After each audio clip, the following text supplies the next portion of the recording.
I just want to know who here's poor. Anybody? Yeah. All right, Michigan, yay.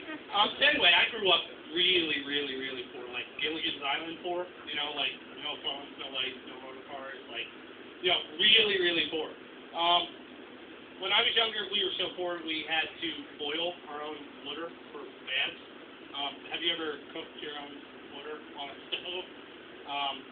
Yeah, it's really not cool for an 8-year-old to eat burn things after a shower. Yeah, but yeah, I remember being the poorest family in town. On Easter, me and my brother, we didn't really celebrate Easter too much. I mean, we celebrated the religious part of it, but we didn't have Easter baskets or, you know, bubble gum and candy and chocolates and stuff. So what we would do is we would get up like it was Christmas morning. We would sit in our big picture window and we would watch everybody. We would watch the moms and the dads out in the front lawn hiding the Easter eggs and doing, you know, a family thing.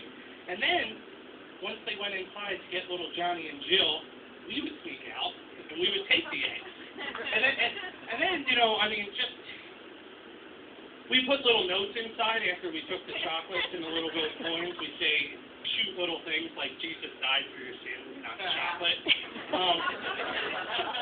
I mean, really, we weren't thieves. We were just really tiny crusaders. So, I mean, but really, I miss being a kid because my bedroom at home when I was growing up was just massive. And then I grew up and, you know, I hit the real world and I live in it's a tiny apartment. So, you know, I miss being a kid. I want to go back to that apartment. I mean, back to that room. But, I mean, yeah, sure, there was the occasional case of molestation and no electricity. But, I mean, for free rent, who wouldn't put up with that? I mean, but, yeah, but at the time, I mean, it was all relative, you know. Growing up in my house, I constantly believed that it was haunted. Like, constantly believed. My mom was a religious fanatic. You know, church every Sunday, Wednesday, Tuesday, you know, Sunday again. So she would bring random people home. And in my mind, you know, I'd be sleeping over a friend's house or coming home from school, and I'd come back and all my shit would be, you know, just total disarray. And in my 8-year-old mind, I rationalized that, no, it's not her, you know, having goodwill and kindness towards strangers. No, it's ghosts. So, you know, it wasn't until later that, you know, when I grew up that I realized, you know, what was going on. She was just bringing people home from church. And when I did, I was kind of really bummed out because I wished my house was haunted. Because, I mean, to this day, I wish my house was haunted. That way, I mean, it would be my goal to creep a ghost out so he left. You know? I want a ghost to just be oohing and eyeing in the middle of the night and totally stumble on me jerking off to a Celine Dion album. You know? Or like just fucking sobbing uncontrollably at episodes of Everybody Loves Raymond.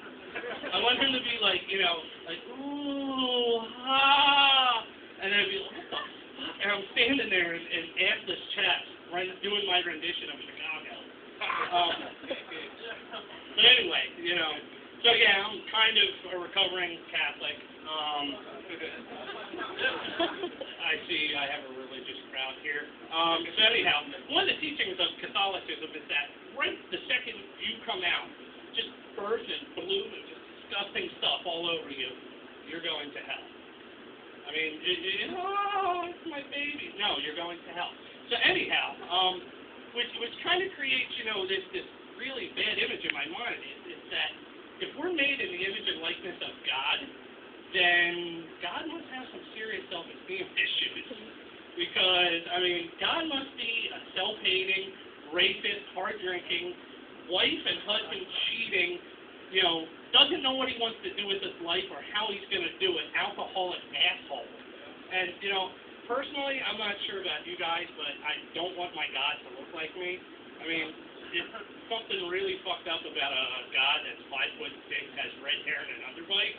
I mean, so, yeah, but, you know, judging from the world, that's probably how he is. Anyway, my name is Mark Kelly, and thank you guys.